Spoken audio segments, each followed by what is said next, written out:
Oke, baiklah teman-teman. Kali ini saya akan mencoba membahas bagaimana cara membuat user persona dan sedikit menjelaskan apa itu user persona bagi teman-teman yang baru terjun ke dalam dunia UI dan UX design. Oke, baiklah. Jadi apa itu user persona? User persona adalah profil berisi deskripsi tentang kebutuhan, needs, kepedulian, motivasi dan tujuan, serta informasi tentang latar belakang persona seperti usia, jenis kelamin, perilaku, dan pekerjaan dari representatif user yang akan menggunakan produk kita. Oke, jadi itulah pengertian dari user persona. Jadi user persona itulah representatif user yang akan menggunakan produk kita nantinya. Oke, jadi kenapa sih kita harus membuat user persona?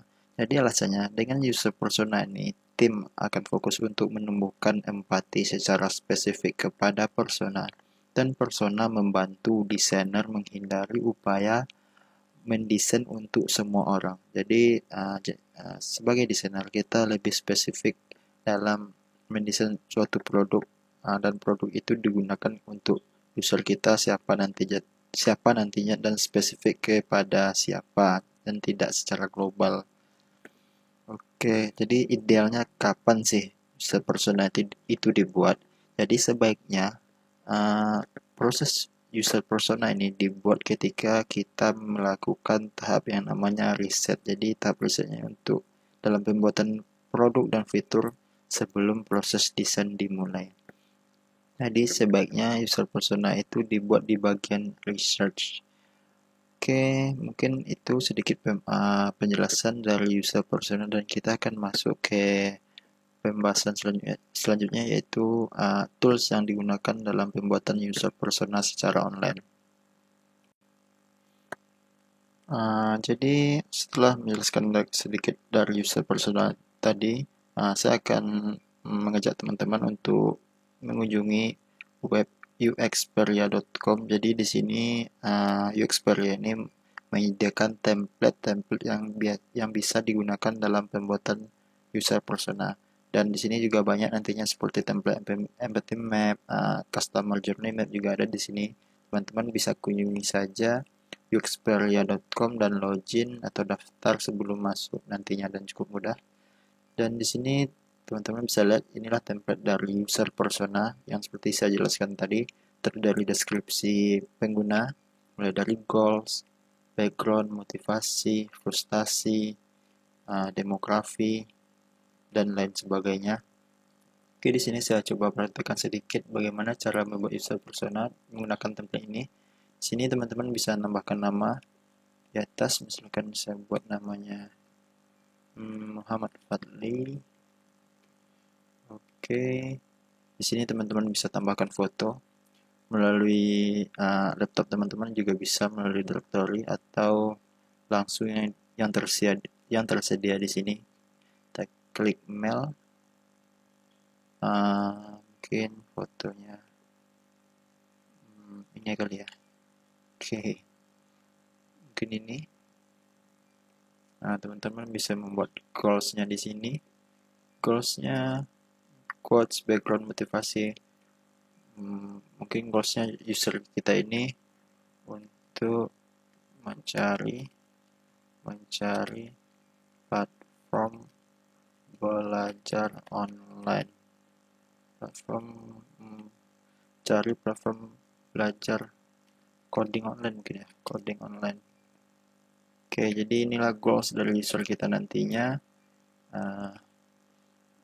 Kita buat backgroundnya di sini, mungkin dia seorang mahasiswa yang kebingungan dalam mencari tempat belajar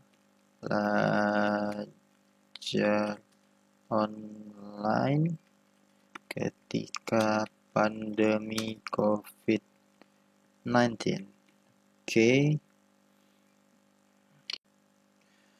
Baiklah teman-teman, setelah mengisi background dari user kita tadi, kita mungkin masuk ke pembuatan frustasinya. Jadi apa sih frustasi atau pain points yang dirasakan oleh user kita ini dalam mencari platform belajar online? Mungkin pertama bisa kita buat biaya yang terlalu mahal. Kedua mungkin